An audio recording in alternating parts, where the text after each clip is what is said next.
Steno MJ dictation Ramdhari Gupta उच्च गति अभ्यास भाग 1 प्रतिलेखन संख्या 81 गति 80 शब्द प्रति मिनट डिक्टेशन शुरू होती है। स्टार्ट।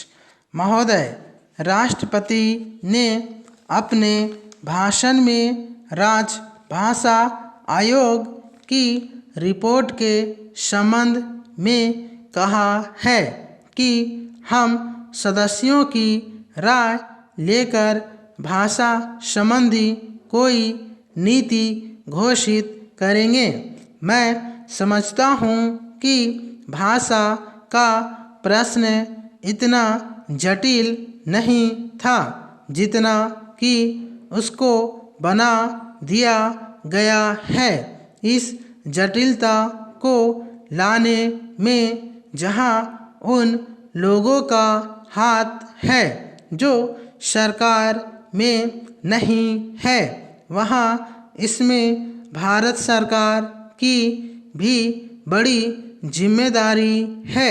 मुझे वह दिन याद है जब मैं छोटा था और देश गुलाम था।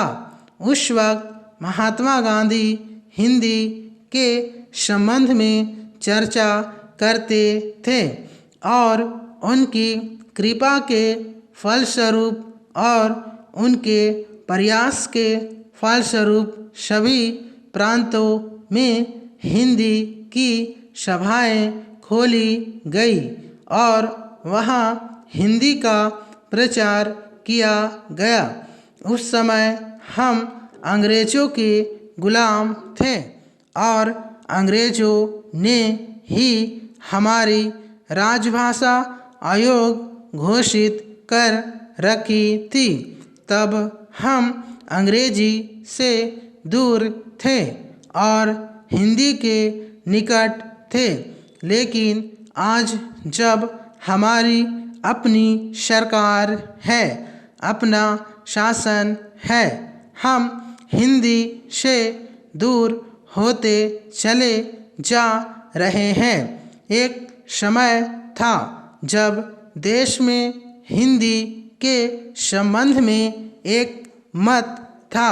जब देश स्वतंत्र हुआ उस समय हिंदी के संबंध में घोषणा हो जानी चाहिए थी, लेकिन उस समय सरकार चुप हो गई। पैराग्राफ।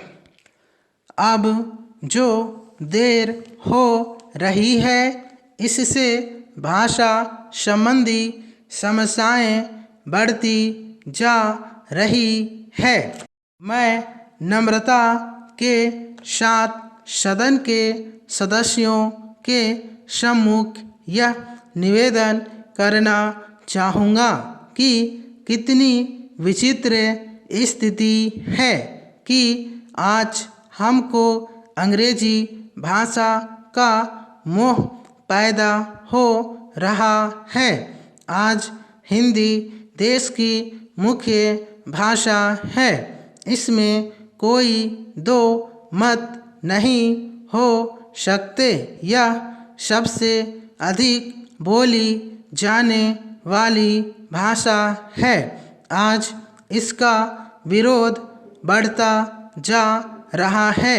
कुछ ऐसी बातें हो रही है जिससे मालूम होता है कि हिंदी का विरोध प्रादेशिक भाषाओं से है, लेकिन ऐसा नहीं है।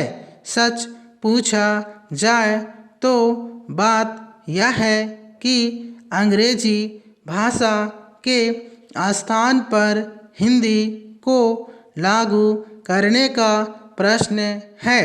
प्रांतों में काम प्रादेशिक भाषाओं में हो, किंतु केंद्र में तो हिंदी भाषाभाषियों को और कुछ जो अहिंदी भाषाभाषी लोग हैं उनको यह गलतफहमी हो रही है कि हिंदी वाले बलपूर्वक हिंदी को राजभाषा बनाना चाहते हैं, लेकिन इसमें कोई इस प्रकार का प्रश्न नहीं है। यह तो केवल आपस में समझने का प्रश्न है। किसी स्वतंत्र देश में ऐसा नहीं है। समाप्त। Thank you.